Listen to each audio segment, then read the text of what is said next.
The fluorescent lights buzzed like a swarm of angry bees, casting a sterile glow over the interrogation room.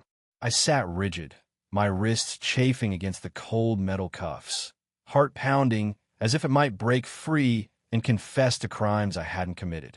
Then he walked in, Officer Daniel Harper, badge gleaming, eyes sharp enough to cut through my defenses, and I knew I was done for.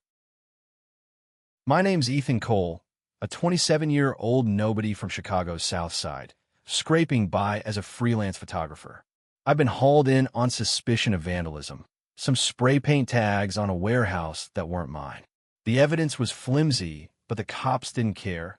They needed a scapegoat, and I fit the bill. Sitting there, I expected a grilling, maybe a few threats. What I didn't expect was the way Harper's gaze lingered, not on my file but on me. His blue eyes, framed by dark lashes, held a question I couldn't decipher, and it sent a shiver down my spine that had nothing to do with the cold room. "Mr. Cole," he began, his voice low and deliberate, like he was choosing each word with care. "Tell me about yourself. Not where were you last night, or why'd you do it." No, he wanted me. My story. My life. I laughed, a short, bitter sound. "You think I'm going to spill my guts to make your job easier?" I shot back, leaning forward. But Harper didn't flinch. He leaned in too, close enough that I caught the faint scent of his cologne, cedar, maybe warm and grounding. "I'm not your enemy, Ethan," he said softly, and damn if my name in his mouth didn't feel like a secret shared. I didn't trust cops. Never had. Growing up, I'd seen too many abuse their power, too many turn a blind eye to the kids like me. Queer, quiet, always on the fringes. But Harper wasn't like them.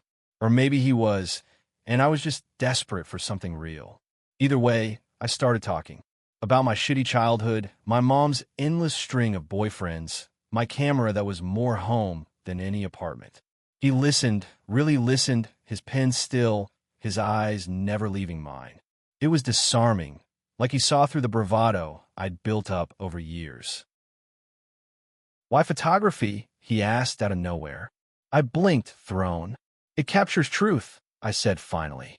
"Moments no one can fake."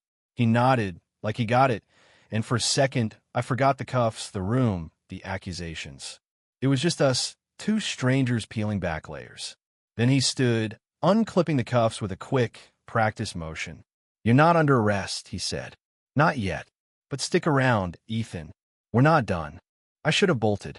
Should have grabbed my bag and run from whatever game he was playing. But as I rubbed my wrists, free but still trapped by his gaze, I knew I wouldn't.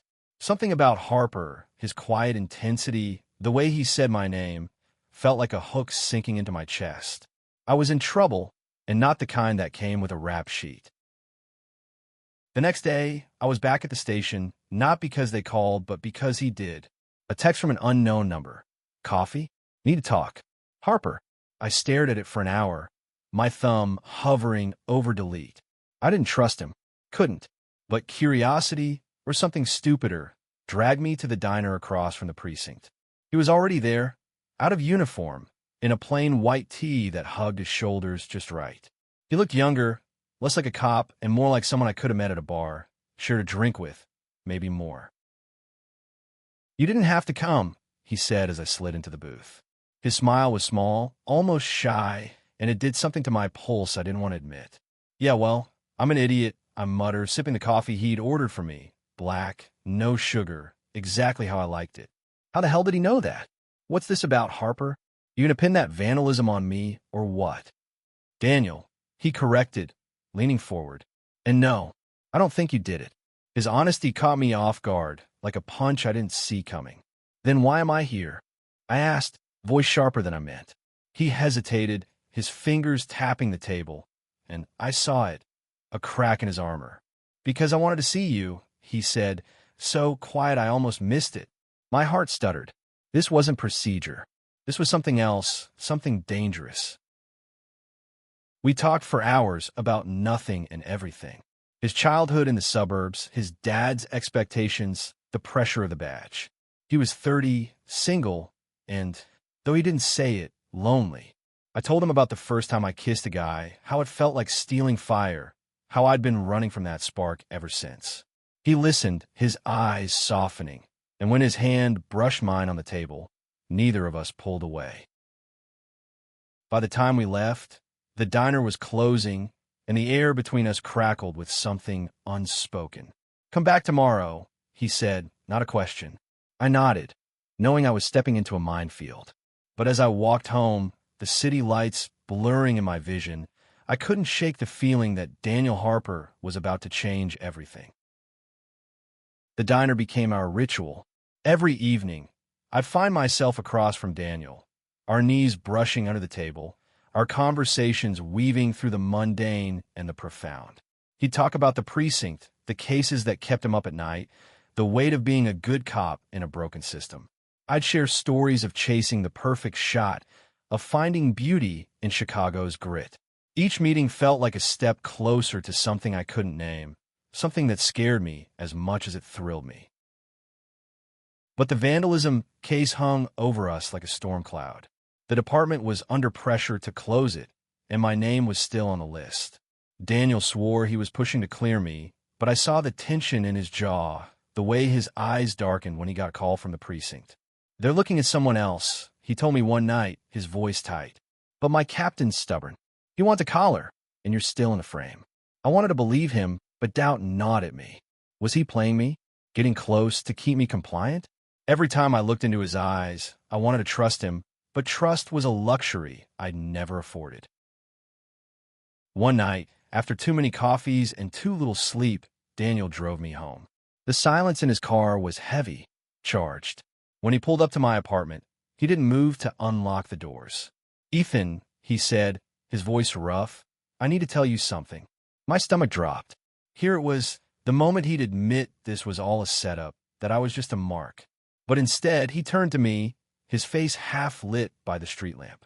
"I'm gay," he said, the words tumbling out like they'd been locked up too long. "And I can't stop thinking about you."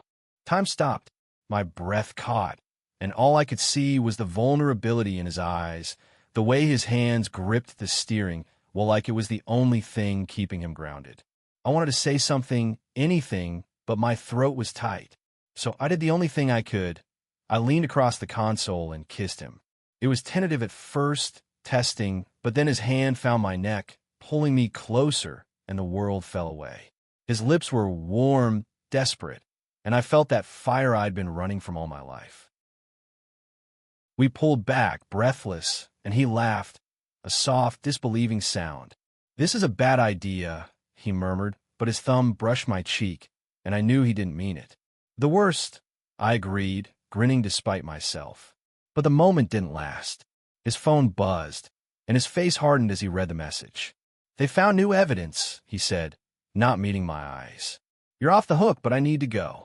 He drove off, leaving me standing on the curb, heart racing, wondering if I just made the biggest mistake of my life. The next week was a blur. Daniel was swamped at work, and I was dodging calls from my editor, trying to focus on a photo gig that felt meaningless compared to the chaos in my head. I kept replaying that kiss, the way his hands felt, the way he'd looked at me like I was more than a suspect. But doubt crept in again. He was a cop. I was a nobody. What was I to him, really? When we finally met again, it wasn't at the diner. He showed up at my apartment, still in uniform, his face drawn. "We need to talk," he said, stepping inside without waiting for an invite. My tiny living room felt smaller with him in it, his presence filling every corner. "The case is closed," he said. "They got the guy. You're clear." Relief hit me, but it was short-lived. His eyes were stormy, conflicted. "But there's something else. My captain, he saw us. At the diner. He's asking questions." My heart sank. "About me?" I asked, but I already knew the answer. Daniel shook his head. "About me. He's old school, Ethan. If he finds out if he knows, it could ruin me." I saw the fear in him, the same fear I'd felt every time I'd hidden who I was. I wanted to reach for him, to tell him it'd be okay, but the words stuck. Instead, I asked, "What do we do?" He looked at me then, really looked, and I saw the fight in him. "I don't know," he admitted, "but I know I don't want to lose this." "Lose you?" His voice broke, and it broke something in me too. I stepped closer, closing the distance, and we stood there, foreheads touching, breathing the same air. For the first time, I felt like I wasn't alone in the fight. But the world outside my apartment was waiting, and it wasn't kind to people like us. The weeks that followed were a tightrope walk. Daniel and I stole moments where we could late-night drives, quiet corners of parks, anywhere we could be invisible. Each touch, each whispered word, felt like a rebellion against a world that wanted us to stay hidden. But the precinct was a pressure cooker. Daniel's captain, a grizzled veteran named Hargrove, was watching him too closely, his suspicions a shadow over every move Daniel made. I could see it wearing on him, the way his shoulders tensed when his phone buzzed, the way he'd scan the street before taking my hand. One night, in a deserted park under a sky bruised with clouds, he broke. "I can't keep doing this," he said, his voice raw. "Hiding, lying. It's killing me, Ethan." I wanted to fix it, to take away the weight he carried, but all I could do was hold him, my arms a poor shield against the world. "Then don't," I said, reckless. "Tell them. Tell everyone. What's the worst that can happen?" He pulled back, his eyes searching mine. "You don't get it," he said. "This job, it's all I've got. If I lose it, I'm nothing." "You're not nothing," I shot back, anger flaring. "You're more than a badge, Daniel. You're you." He looked at me like I'd handed him something precious, something he'd forgotten he could have. We kissed thin, fierce, and desperate, the kind of kiss that says everything words can't. But when we parted, the fear was still there, etched into his face. I knew then that love wasn't enough. Not yet. The next day, I got a call from an unknown number. Not Daniel. Desperate for a distraction, I threw myself into a new photo project, a series on Chicago's forgotten corners, the places where people like me found refuge. Daniel came with me one night, his camera borrowed from my spare gear, and we wandered through abandoned lots and crumbling buildings, capturing shadows and secrets. He was a natural, his eye for composition rivaling mine. "You're good at this," I told him, grinning as he framed a shot of a rusted fire escape. He smiled back, the first real smile I'd seen in days. "Maybe I've got a backup plan if this cop thing falls apart," he joked, but there was a wistfulness in his voice that hurt to hear. Back at my place, we spread the photos across my table, our heads bent close as we sorted them. His hand found mine, and for a moment, it was just us, no precinct, no Hargrove, no fear. But then his phone rang, and the spell broke. "I've got to go," he said, his voice clipped. "Hargrove's calling me in." He kissed me quick, hard, and then he was gone, leaving me with a sinking feeling I couldn't shake. The next morning, I woke to a text from Daniel. "Meet me at the lakefront. Noon." When I got there, he was pacing, his uniform rumpled, his eyes red-rimmed. "Hargrove knows," he said, voice barely above a whisper. "He saw us last night. He's given me an ultimatum. End this, or he'll out me to the whole department." My heart stopped. I wanted to scream, to fight, but all I could do was ask, "What do you want, Daniel?" "Really?" He looked at me, his eyes wet, and said, "You. I want you. But I don't know how to do this."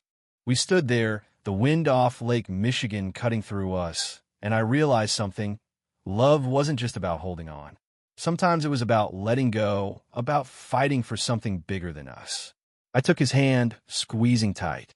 "Then we figure out," I said, "together." He nodded, and for the first time, I saw something like hope in his eyes. But hope was fragile, and the world was waiting to test it. Daniel didn't go back to the precinct that day. Instead, we drove out of the city to a quiet stretch of forest preserve where the world felt far away. We walked trails in silence, the crunch of leaves underfoot the only sound. When we stopped by a stream, he finally spoke. "I've been hiding my whole life," he said, staring at the water. "Not just from the precinct, but from myself. I thought being a cop would make me enough. But it didn't." I reached for his hand, lacing our fingers together. "You're enough for me," I said, and meant it. But reality wasn't so easily escaped. Back in Chicago, Hargrove was tightening the noose. Daniel got a formal warning. Nothing explicit, just vague talk of conduct unbecoming an officer. It was a threat, clear as day. I could see it breaking him, The way he'd stare at his badge like it was a chain. I wanted to tell him to quit, to walk away, but I knew what it meant to him. Instead, I did what I could. I listened. I held him. I tried to be the safe place he'd never had. One night, he showed up at my door, soaked from the rain, eyes wild. I told him, he said, voice shaking. I told Hargrove I'm gay. My heart stopped. What happened? I asked, pulling him inside. He sank onto my couch, head in his hands. He didn't fire me. Not yet. But he said I'm on thin ice. If I step out of line, I'm done. I knelt in front of him, forcing him to meet my eyes. You're not alone in this, I said. Whatever happens, we face it together. He kissed me then, hard and hungry, like he was trying to anchor himself.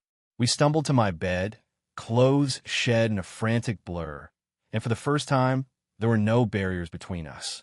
It wasn't just physical. It was a promise, a vow that we'd fight for this, for us. Afterward, lying tangled in the sheets, he whispered, I love you, Ethan. The words hit like a tidal wave, washing away my doubts. I love you too, I said, and in that moment, nothing else mattered. But the world doesn't stop for love. Daniel went back to work, his head held high, but his heart heavy. I threw myself into my photography, channeling my fear and hope into every shot. I started posting my work online, photos of Chicago's hidden corners, each one a love letter to the city and to Daniel. People noticed. My follower count climbed, and soon, a local gallery offered me a show. It was a chance to tell my story, our story, through my lens. The night of the gallery opening, Daniel came. He was in civilian clothes, but I could see the cop in him, the way he scanned the room, always on guard. My photos lined the walls, gritty streets, forgotten places, and one portrait I hadn't shown him. Him, caught in a candid moment, laughing his guard down. The title card read, The Man Who Saw Me. When he saw it, his eyes glistened. You're going to get me in trouble, he murmured, but he was smiling. Then Hargrove walked in. The air shifted, grew heavy. He didn't approach us, just stood by the door, watching. I felt Daniel tense beside me, his hand brushing mine before pulling away. He's here to scare me, Daniel whispered, to remind me what's at stake. I wanted to confront Hargrove, to tell him to back off, but Daniel's hand on my arm stopped me. Not tonight, he said. This is your night. But as Hargrove left, his gaze lingered, a warning we couldn't ignore. Later, alone in my apartment, Daniel was quiet. I can't keep living like this, he said finally. Half in, half out. It's not fair to you. I wanted to argue, to tell him we could make it work, but I saw the truth in his eyes. He was ready to fight, not just for us, but for himself. What's the plan? I asked, my voice steady despite the fear. He took a deep breath. I'm going to come out. To everyone. No more hiding. My heart swelled, but it was laced with dread. This was the point of no return. Daniel's decision was a spark, and the precinct was dry tinder. He didn't make a grand announcement, didn't stand on a desk and shout it to the world. Instead, he started small, telling his partner, a gruff but decent guy named Mike. Mike just shrugged. Knew you were hiding something. Harper. Didn't think it was this. You're still my partner. It wasn't acceptance, not exactly, but it was a start. Others weren't so kind. Whispers followed Daniel down the halls, and Hargrove's glares grew sharper. But Daniel kept going, his head high, his badge still pinned to his chest. I was there for every step, every late-night doubt, every moment of quiet triumph. My gallery show had given me a platform, and I used it. I posted about us, about love in the face of fear, about the courage it took to be seen. The response was overwhelming. Messages from kids like I'd been, scared and hiding, thanking me for showing them they weren't alone. It wasn't just our story anymore. It was theirs too. But Hargrove wasn't done. He called Daniel into his office one morning, his voice cold as steel. You're a liability now. Harper, he said. The men don't trust you. Step down quietly, or I'll make sure you're out. Daniel told me later, his voice steady, but his hands shaking. I told him no, he said. I told him I'm a damn good cop, and I'm not going anywhere. I'd never been prouder or more terrified. The breaking point came at a precinct meeting. Hargrove brought up department standards, his eyes locked on Daniel. I wasn't there, but Daniel told me everything. He stood up, his voice clear. "I'm gay," he said, "and I'm not ashamed of it. If that's a problem, it's yours, not mine." The room went silent. Some looked away, some nodded, and Mike clapped him on the shoulder. Hargrove's face was stone, but he didn't push back. Not then. Months later, we stood in that same park from the image prompt, under the street lamp where it all felt possible. Daniel was still a cop, still fighting, but he was lighter now, like a weight had lifted. Hargrove had backed off, at least for now, and the precinct was slowly adjusting. It wasn't perfect. Nothing ever is, but it was progress. My photography career was taking off, and Daniel was talking about picking up a camera again, maybe even showing his work. We didn't have all the answers. The world was still harsh, still ready to judge. But as we stood there, hands clasped, the city humming around us, I knew we'd face it together. Daniel had pulled me into an interrogation room and asked about my life, but in the end, he'd given me something greater, a chance to be seen, to be loved, to be whole. "You changed everything," I told him, my voice thick with emotion. He smiled, that shy, heart-stopping smile, and pulled me close. "No," he said, "we did." And as the street lamp glowed above us, casting our shadows as one, I knew he was right. Love wasn't just a moment. It was a fight, a choice, a life built together, one brave step at a time.